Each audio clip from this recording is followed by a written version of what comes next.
Good morning प्यारे बच्चों। बच्चों, today our topic is how to write a paragraph. बच्चों, हमारे क्लास 6 से लेकर 12 तक एक क्वेश्चन आता है। क्लास 6 से 12 तक के बीच में एग्जाम में एक क्वेश्चन आता है पैराग्राफ राइटिंग का।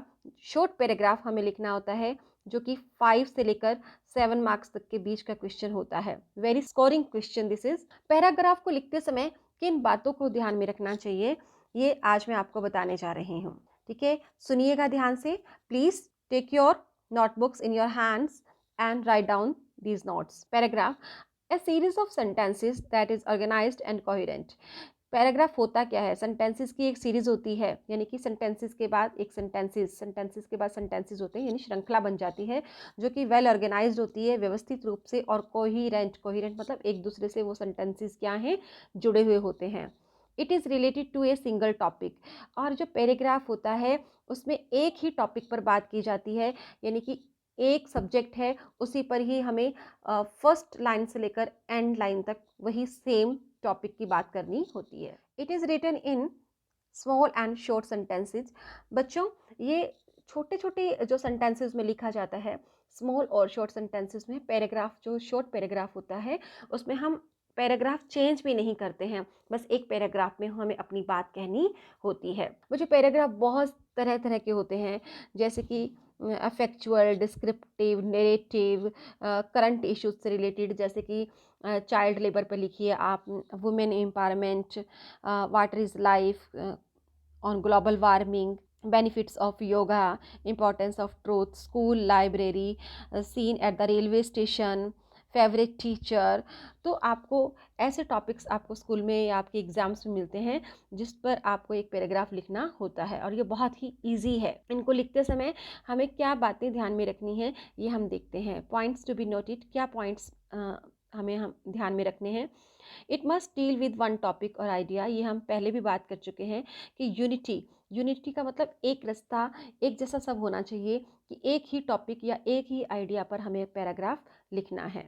ऑर्डर यानी क्रमबद्धता, लॉजिकल सीक्वेंस ऑफ थॉट्स, हमें ध्यान में रखना है कि जो एक थॉट के बाद जो दूसरा थॉट हम लिख रहे हैं वो पहले वाले से जुड़ा हुआ होना चाहिए। Events must be related to the topic, जो इवेंट्स वहाँ हम डिस्क्राइब करने जा रहे हैं, एक्सप्लेन करने जा रहे हैं, वो टॉपिक से हमारे रिलेटेड होनी चाहिए। All ideas should be connected, सारे जो आइडियाज़ जो हम लिखने जा रहे हैं, that we are going to write, it must be connected, एक दूसरे से जुड़े हुए होने चाहिए।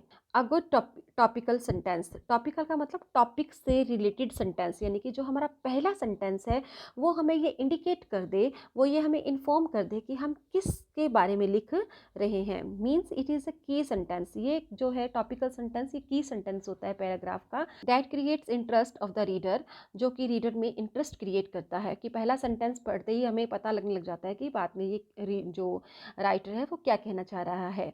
It states the topic of fact statement, ये बताता है टॉपिक के फैक्ट्स के बारे में और स्टेटमेंट के बारे में। A full and interesting final sentence in conclusion, और अंत में, कंक्लूजन मतलब निष्कर्ष, जब हम पैराग्राफ का एंडिंग लिखेंगे तो जो वो सेंटेंस है वो भी इंटरेस्टिंग होना चाहिए, यानी कि फाइनल सेंटेंस जो लास्ट में हम लिखते हैं that must be also interesting.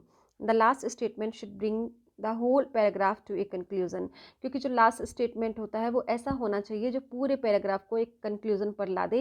यानी मान लीजिए हम एक पैराग्राफ लिख रहे हैं ग्लोबल वार्मिंग पर, तो first of all we have to tell what is global warming, then we have to describe की reasons of global warming, then at the end we must tell about the solution of the problem, कि global warming के जो दूर करने के जो हैं वो सोल्यूशन क्या है। तो कंक्लूजन जो होता है वो लास्ट स्टेटमेंट ऐसा होना चाहिए कि जो फर्स्ट सेंटेंस को सेटिस्फाई करे, उससे जुड़ा रहे और उसके बारे में सोल्यूशन बताए। The language should be simple, language कैसी होनी चाहिए, सिंपल होनी चाहिए।